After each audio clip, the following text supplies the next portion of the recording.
Selamat sore untuk kalian semua. Hari ini kita masuk di pertemuan terakhir sebelum ujian MIT ya.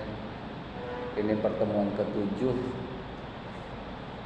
Pertemuan terakhir sebelum MIT, karena di pertemuan ke-8 kita akan melaksanakan MIT. Berarti minggu depan kita MIT ya.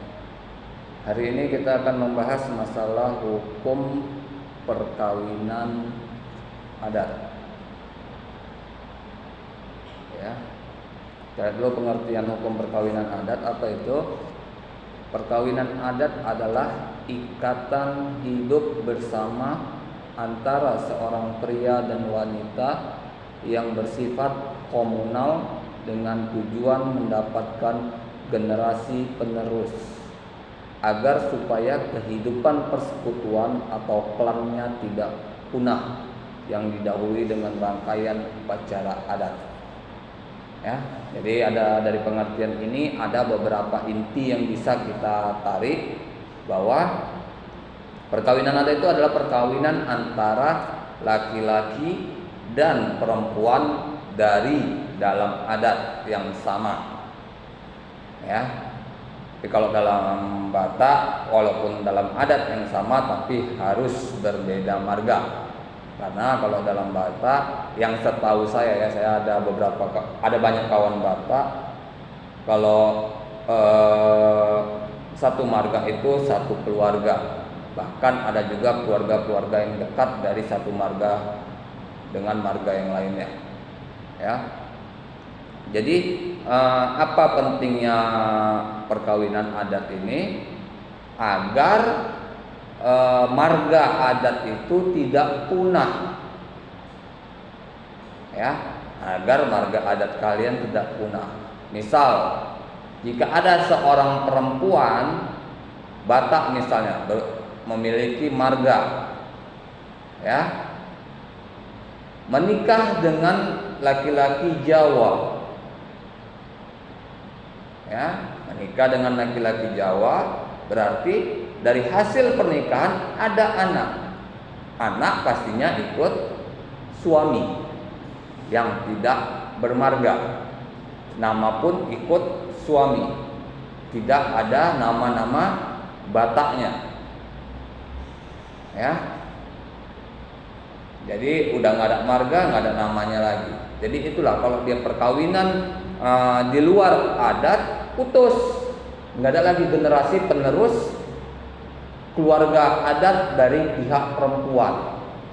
Makanya mereka-mereka yang keluarga adat ini sangat menghargai anak laki-laki. Kenapa? Karena anak laki-laki itu dapat meneruskan garis keturunan marga si ayah. Jadi dari anak laki-laki nanti mengharapkan lagi cucu laki-laki supaya enggak putus. Ya, walaupun anak pertamanya tidak dapat laki-laki, misalnya dapat perempuan, pasti di anak kedua suruh konsultasi sama dokter gimana cara dapatkan anak laki-laki. Ya, konsultasi ke dokter, bahkan orang tuanya yang membiayai. Ya, bagaimana supaya dapat anak laki-laki. Inilah pentingnya anak laki-laki dalam keluarga adat. Ya kan, di luar negeri pun seperti itu. Pentingnya anak laki-laki dalam satu perkawinan adalah meneruskan garis keturunan, meneruskan harta kekayaan keluarga. Ya. Jadi kalau dalam adat ini, jika sudah terjadi perkawinan antar sesama keluarga adat, berarti marga terus, walaupun itu marga suami. Biasanya kalau saya nggak tahu ya yang adat yang lain ya, karena yang dekat di sini Kota Medan itu Batak ya. Jadi kalau dalam Batak biasanya nikah itu pun seorang perempuan dinikahkan biasanya tidak dengan keluarga marga yang terlalu jauh hubungannya. Biasanya masih yang dekat. Ya, bahkan yang aturan keluarga adatnya kental dari kakek neneknya, bahkan jodoh bagi si anak perempuan dicarikan oleh pihak keluarga, ya, disiapkan. Bahkan mohon maaf ya, ada juga yang menanyakan kepada pendeta di gereja untuk dicarikan jodoh, ya kan, antara sesama jamaat, karena jamaat di gereja pun hampir banyak yang marganya berdekatan. Ya, ini yang saya tahu, kalau salah mohon dikoreksi aja biar nggak terjadi nanti dibilang saya sok tahu, ya. Karena saya memang bukan dari keluarga adat, saya Jawa. Ya. Ya, dalam keluarga adat ini pun pesta perkawinannya tetap dilaksanakan secara adat, ada upacara ritual adatnya. Ya. Bahkan jika laki-laki tidak dari keluarga adat, misalnya dari Jawa, itu ada dari salah satu keluarga adat yang pestanya sampai 3 hari 3 malam. Itu termasuk pesta tambal nama, ya, tambal marga bagi si laki-laki. Dicarikan keluarga angkat adatnya yang terdekat dari si istri. Ya, kenapa saya tahu? Karena dulu saya pernah hampir nikah dengan marga purba. Makanya saya tahu, saya bisa menceritakannya. Ya, kalau ini saya bukan so tahu, memang saya tahu. Gagalnya hari itu karena kondisi ekonomi tidak mendukung, mereka minta terlalu tinggi. Jadi saya nggak bisa. Dan itu 2012 mintanya 125 juta.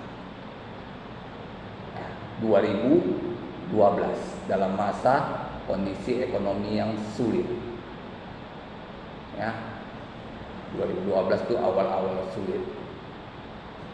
Itu di situ saya mundur, padahal nenek adatnya sudah sangat setuju dilaksanakan, tapi mereka minta pesta 3 hari 3 malam.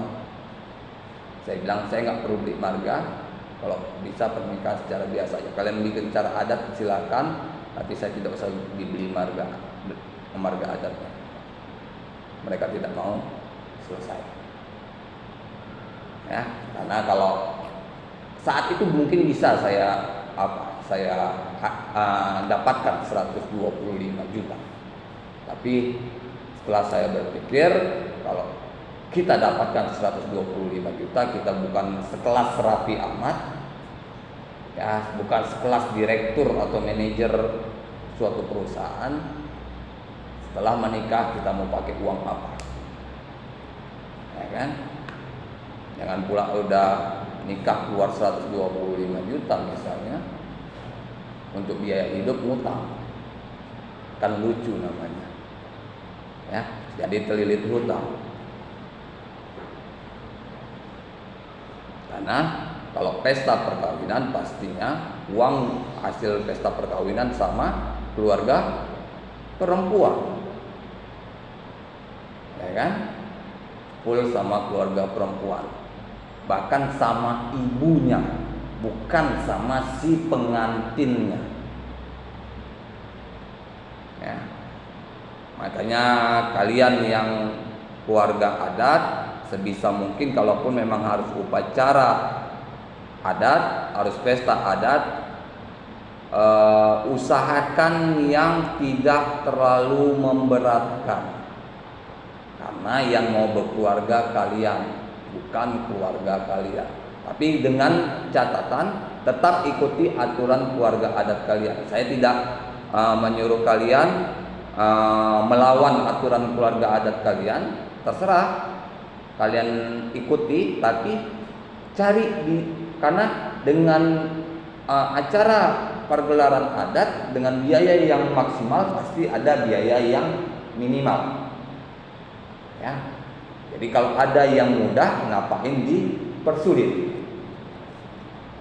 Ya.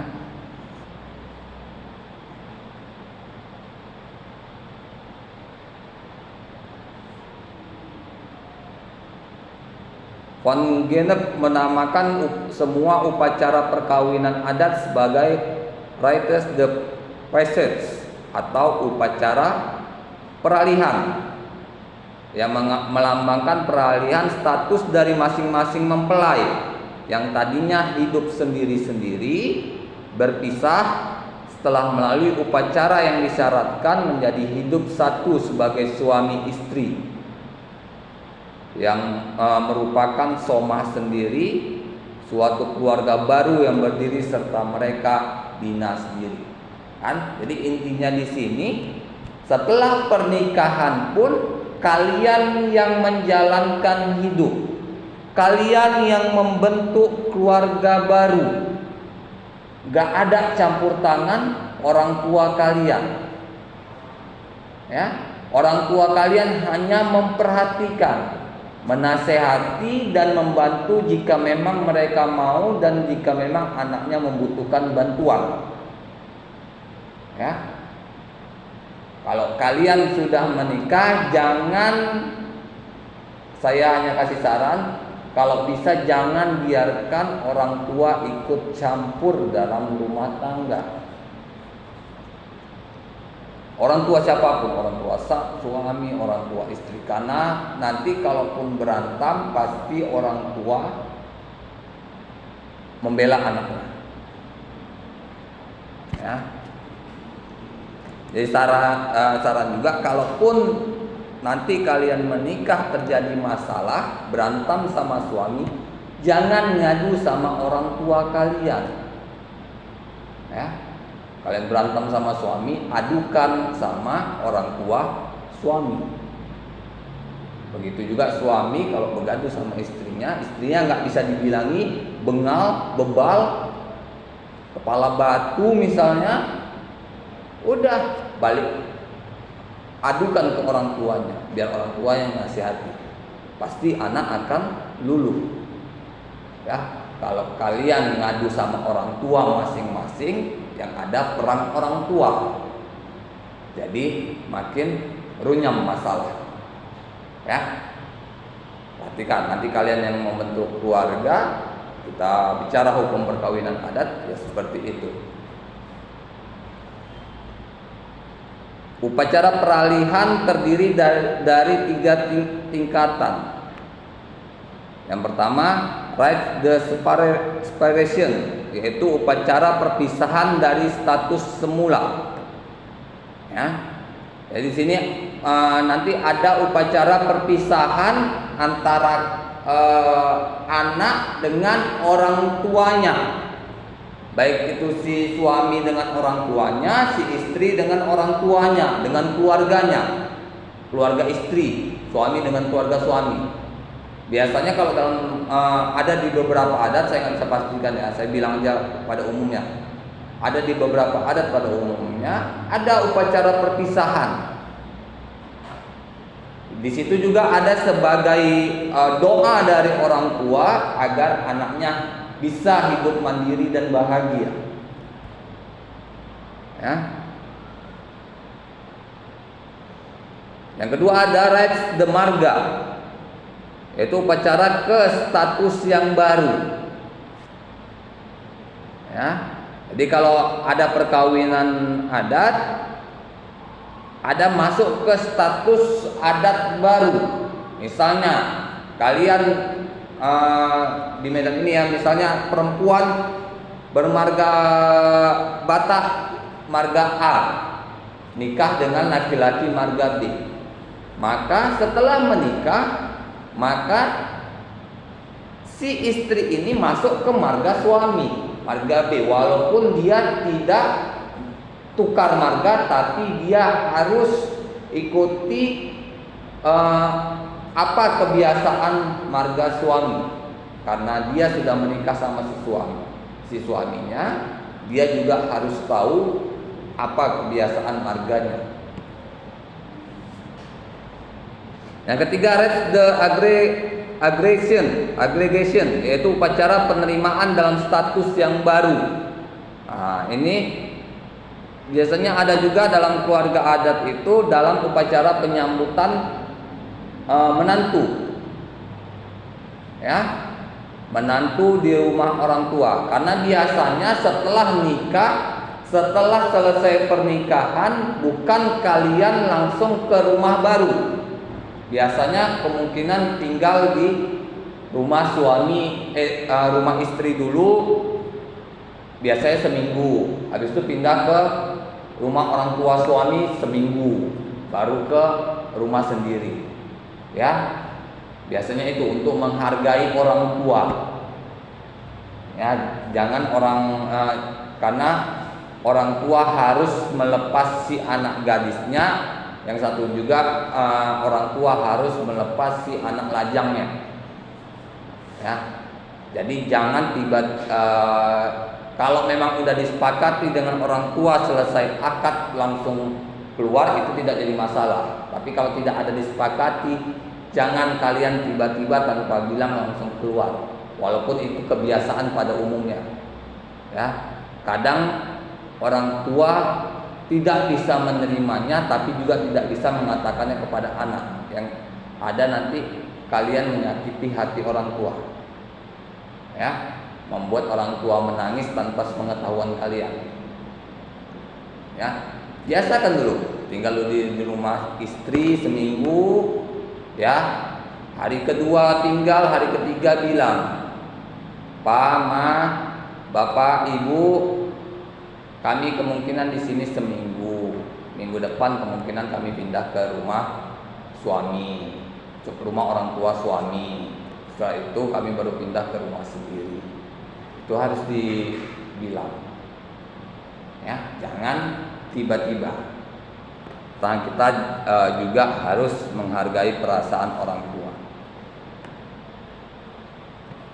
Karena dalam hukum adat juga diyakini atau dipercayai bahwa perkawinan itu bukan urusan hanya si suami dan istri saja.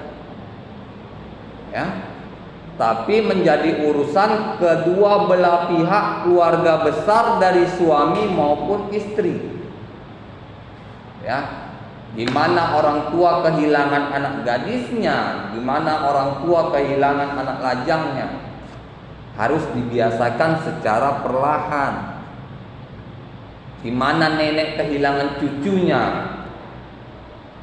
ya walaupun masih tetap akan jumpa, tapi kan dengan pindah rumah itu kan namanya sudah menghilang. Ya, sudah pasti orang tua atau nenek di rumah akan merasa beda. Kok anak atau cucunya udah nggak ada lagi? Kok kamarnya kosong? Ya kan, kalau kalian tiba-tiba seperti yang saya bilang tadi, akan menjadi kesedihan bagi orang tua atau nenek. Ya, kalian tinggal dulu, bilang secara perlahan-lahan. Jadi kalian pun tidak menyakiti orang tua.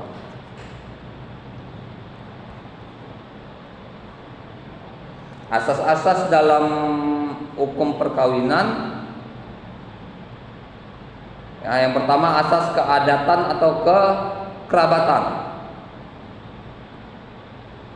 Ya, yang dari tadi saya bilang bahwa hukum adat itu hukum perkawinan adat itu bukan hanya perkawinan antara laki-laki dan perempuan, antara suami dan istri. Bukan hanya itu. Tapi jauh lebih daripada itu adalah pertemuan dua keluarga, penyatuan dua keluarga menjadi satu, saling mengerti.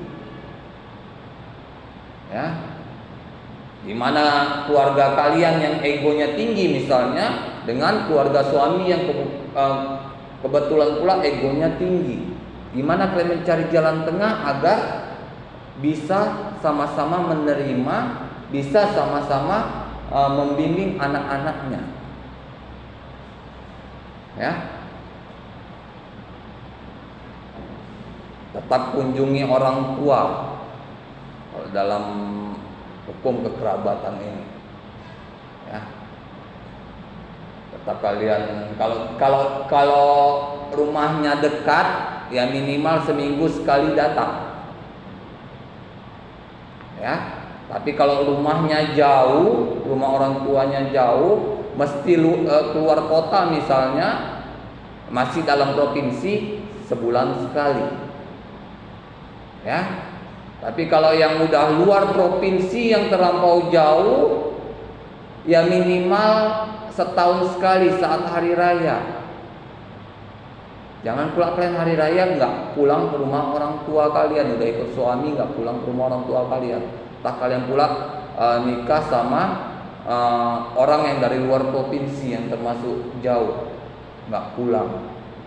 Itu dengan kalian tidak pulang setiap tahunnya saat hari raya, orang tua akan menangis jika putrinya tidak pulang. Ya. Dia tidak akan bilang, orang tua tidak akan bilang, nggak akan minta kalian pulang, ya, nggak akan pernah orang tua itu minta kalian pulang. Tapi lihat, jika kalian sudah pergi misalnya dalam setahun ikut suami keluar kota, saat pulang mungkin dia akan nangis menyambut kalian. Itulah kebahagiaannya menanti anaknya pulang. Disinilah hukum kekerabatan itu. Tetap harus membangun hukum kekerabatan, baik dengan keluarga baru maupun keluarga kita yang kita tinggalkan. Ya, sekarang zaman makin canggih. Ya, tiap hari bisa lah video call dengan orang tua. Ya kan? Orang tua nggak ada HP, kalian punya kerjaan, belikan HP, kasih ke orang tua, kalian video call setiap hari, senangkan hatinya. Jadi pahala juga sama kalian. Kan? Yang kedua, asas kesukarelaan atau persetujuan. Apa ini? Ya karena perkawinan antar dua adat yang berbeda, pasti dua adat berbeda ya kalau dalam Batak ya. Saya nggak tahu yang dalam adat lain, boleh nggak dalam satu marga nikah, saya belum terlalu mempelajarinya. Ya kalau dalam adat Batak dia harus berbeda marga. Ya, kalau satu marga biasanya nggak bisa. Ya, jadi kalau dalam asas kesukarelaan ini, persetujuan ini harus ada persetujuan kedua belah pihak, bukan hanya si pengantin suami istri, tapi juga keluarga laki-laki dan perempuan, bahwa keluarga perempuan sudah menerima keluarga adat laki-laki, begitu juga keluarga laki-laki sudah menerima keluarga adat perempuan. Ya, jangan mau kalian aja. Kalau kalian memang udah terlalu cinta dengan laki-laki itu, sudah memang harus menikah dengan itu, gimana cara kalian meyakinkan keluarga adat kalian untuk menerima dia? Bukan memaksakan keluarga adat kalian menerima dia. Beda ya. Meyakinkan dengan memaksakan. Ya, kalian yakinkan bahwa keluarga adat kalian bisa menerima dia.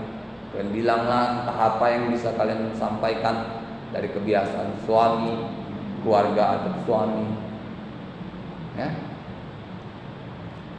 Jadi jika sudah kalian bilang seperti itu, ada rasa sukarela dari orang tua kalian untuk melepas putrinya.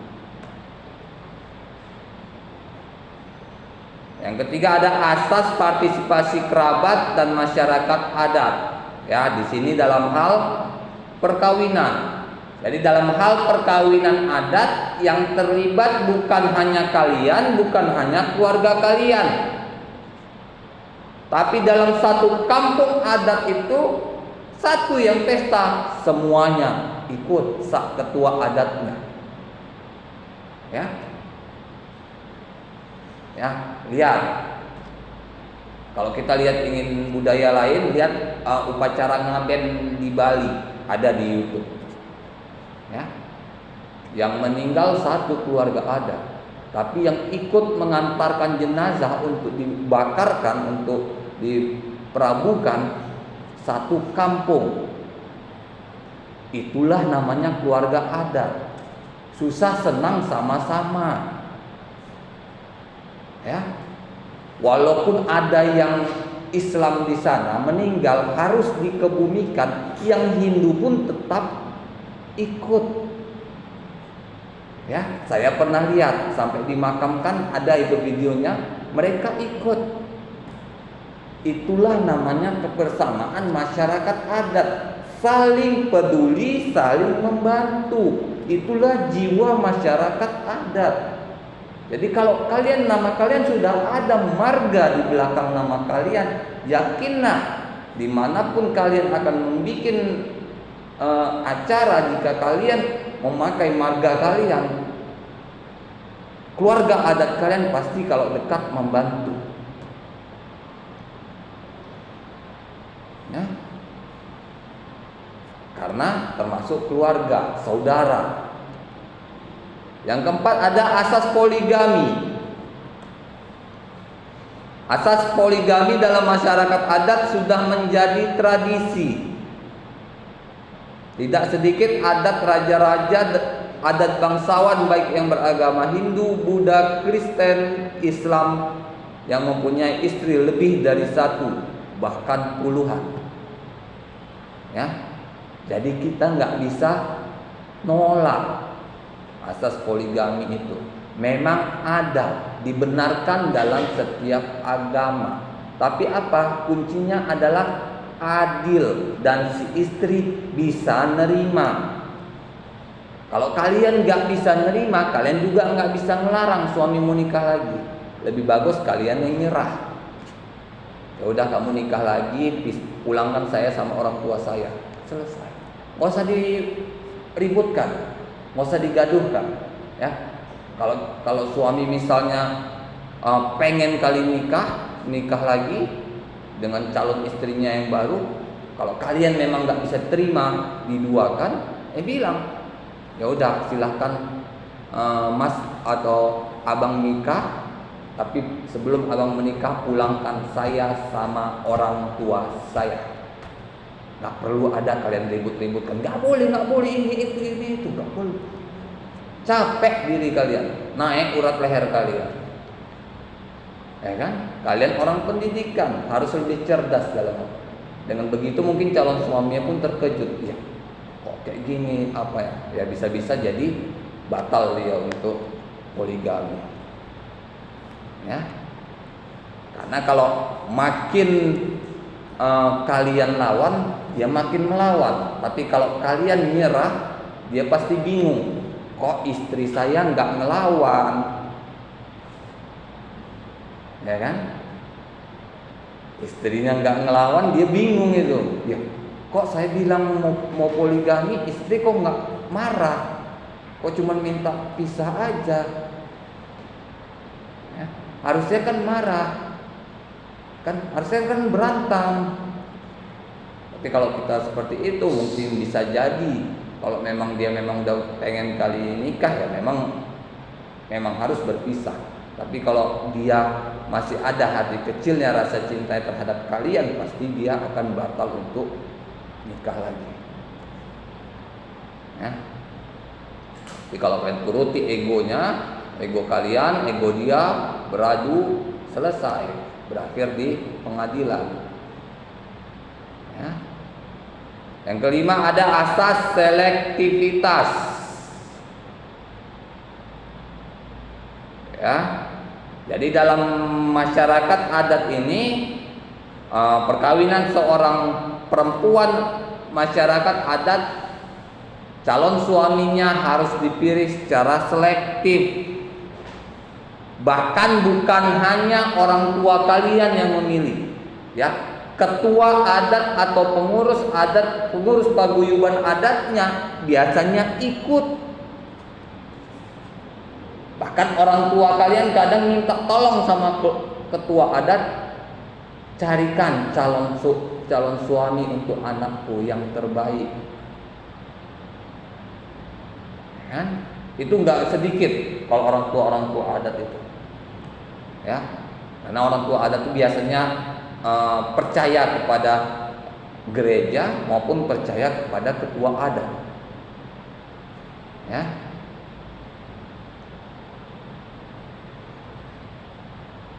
Selanjutnya kita lihat di bentuk perkawinan. Yang pertama, bentuk perkawinan berdasarkan arah persiapan. Apa ini? Yang pertama, pertunangan. Seperti yang kalian tahu, pertunangan itu adalah tahapan awal sebelum perkawinan. Jadi ini kesepakatan antara laki-laki dan perempuan untuk menikah di kemudian hari.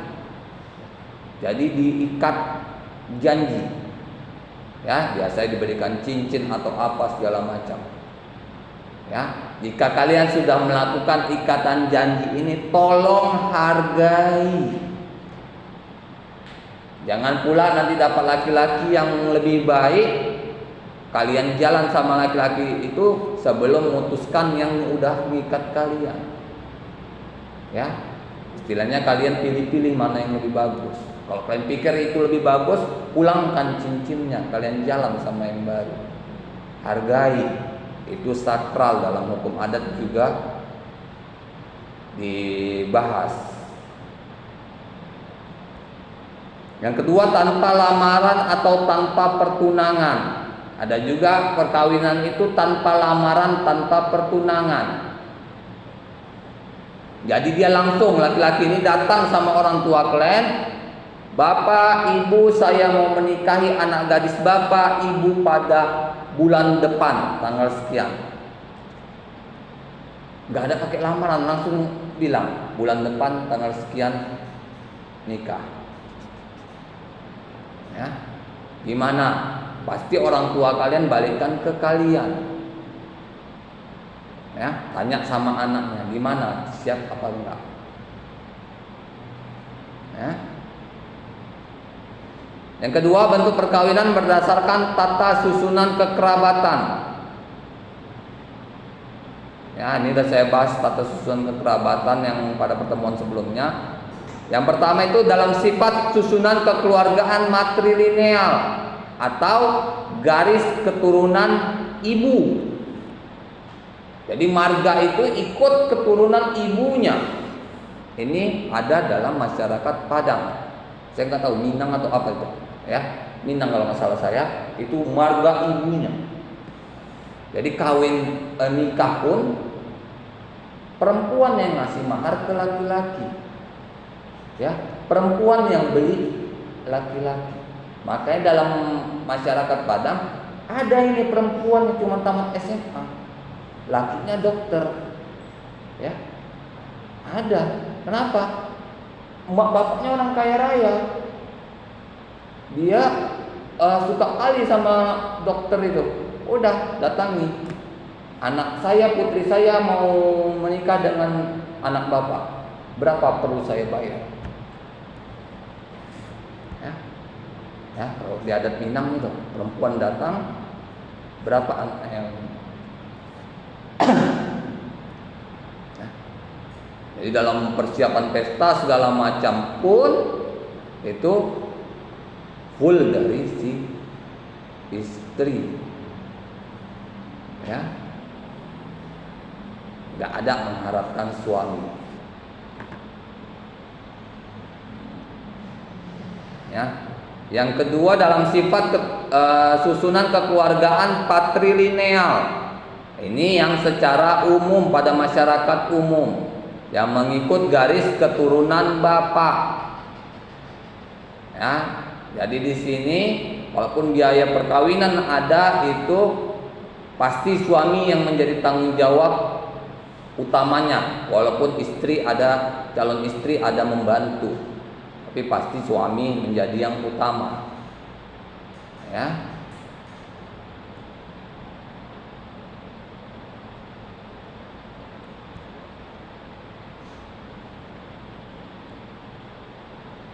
Di hukum adat juga ada dikenal dengan nama kawin jujur. Apa itu kawin jujur? Itu mengandung 3 pengertian. Yang pertama, pada sisi yuridis akan terjadi perubahan status. Ya. Di KTP kalian itu berubah status kalian. Status perkawinan yang semula belum menikah atau gadis jadi sudah menikah. Ya, status perkawinan di KTP itu 3. Belum menikah, sudah menikah, janda. Bagi perempuan. Kalau bagi laki-laki, duda.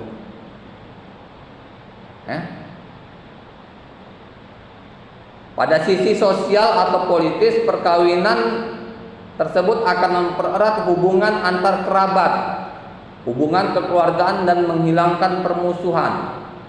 Ya, jadi dengan melakukan perkawinan ini, kalian juga harus menjaga hubungan baik dengan keluarga suami. Bukan kalian hanya peduli dengan keluarga kalian aja. Ya, orang tua suami, ya, ayah ibunya, om tantenya, kalian harus tahu semua. Ya, kalian kunjungi minimal di hari raya. Ya, jangan kalian nggak peduli. Jangan pula mentang-mentang suami tidak mengajak, kalian pura-pura lupa, pura-pura acuh. Kalian inisiatif, kalau hari raya kalian ingatkan, Mas, Bang, kita nggak ke tempat ibu ini, ya, yang istilahnya uak dia atau adik mamanya atau kakak mamanya. Kita nggak ke sini. Kita semalam udah ke tempat orang tua, kita nggak ke sini lagi, nggak ke sini. Kita ingatkan. Jangan pula mentang-mentang suami pura-pura lupa, kita juga pura-pura lupa. Ya, keseringan suami itu bukan pura-pura lupa, ngetes istrinya peduli apa enggak.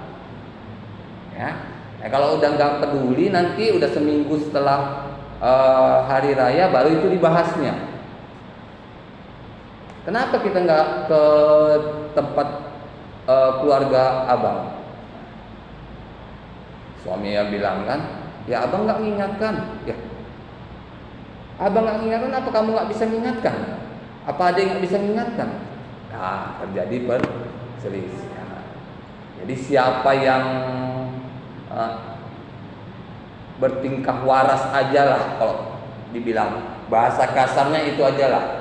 Ya, kita bersifat ngalah aja, supaya kalau kalian dalam membina hubungan itu dapat lancar. Bersifat ngalah aja. Suami pura-pura nggak ingat, kita selalu ingatkan.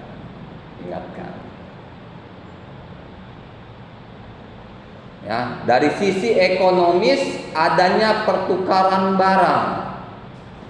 Biasanya dalam perkawinan itu ada memberikan barang bawaan. Ya, dari calon istri kepada keluarga suaminya, calon suami kepada keluarga istrinya. Ada beberapa keluarga yang memberikan seperti itu. Itu enggak umum. Ya, biasanya memang mereka-mereka yang mampu. Ya, yang punya uang berlebih, yang mungkin kalau kita bilang ya uangnya sudah tidak berseri lagi. Ya. Jadi untuk menyenangkan calon besan, kirim aja, apa-apa dikirim aja.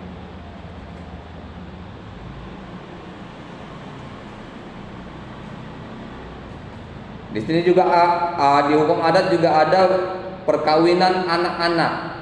Yang perkawinan dilakukan terhadap calon suami atau istri yang belum dewasa. Ya, yang kebanyakan di sini juga dilakukan menurut hukum Islam. Sedangkan upacara adatnya ditangguhkan. Gak pernah kita lihat walaupun dia sudah nikah, yang perempuan di bawah 16 tahun sudah nikah, gak pernah diupacarakan, gak pernah di pesta perkawinan. Setelah dia umur 16 atau 17 baru dia di pesta kawinkan. Ya. Yang keempat ada bentuk pesta perkawinan permaduan, yaitu ikatan perkawinan antara seorang pria dengan wanita atau lebih wanitanya dalam waktu bersamaan. Ya, jadi ini suami yang menikah untuk istri keduanya atau memiliki istri dua dalam waktu bersamaan. Ya, dalam hukum adat ada, enggak semua ya saya bilangnya, ini secara umum aja. Ada bentuk perkawinan ambil anak. Apa itu? Ini dari kekerabatan patrilineal, yaitu pihak laki-laki tidak perlu membayar jujur dengan maksud mengambil si laki-laki atau menantunya itu ke dalam keluarganya, agar keturunannya nanti menjadi penerus silsilah kakeknya. Ya. Jadi ini perkawinan semenda atau sedarah. Apa itu? Dalam perkawinan keluarga yang hubungannya masih dekat. Jadi kalau kalian dengan keluarga garis keturunan ayah, kalian nikah misalnya dengan anak adik ayah, anak abang ayah, itu sebenarnya tidak boleh. Di dunia kesehatan itu juga dilarang, karena biasanya anaknya akan tidak normal, akan mengalami cacat. Ada bentuk perkawinan abadi, ya. Ini perkawinan yang dibayar untuk pihak perkawinan ini terjadi, tapi diberikan ketentuan jika ingin berpisah akan membayar jumlah sekian, ya, seperti perjanjian perkawinan. Jadi dibikin biaya yang besar yang tidak mungkin dibayarkan oleh pihak suami. Jadi kalau suami pun membayar, dia berpikir dua kali. Kalau kuceraikan istriku, aku harus membayar sekian. Misalnya 500 juta, rugilah, ya kan? Ya udah, bagus, jalani aja. Ada bentuk perkawinan meneruskan. Apa itu? Yaitu perkawinan seorang duda atau balu dengan saudara perempuan mendiang istrinya, ya, yaitu meneruskan, tetap dalam garis keturunan yang sama, keluarga istrinya juga. Misal si A menikah dengan B, B punya adik C, B meninggal, ya, si A menikahi si C, boleh jika si B-nya sudah meninggal, ya. Tapi jika si B-nya belum meninggal, tidak boleh. Tidak boleh menikahi dua orang gadis yang memiliki hubungan darah yang dekat, ya.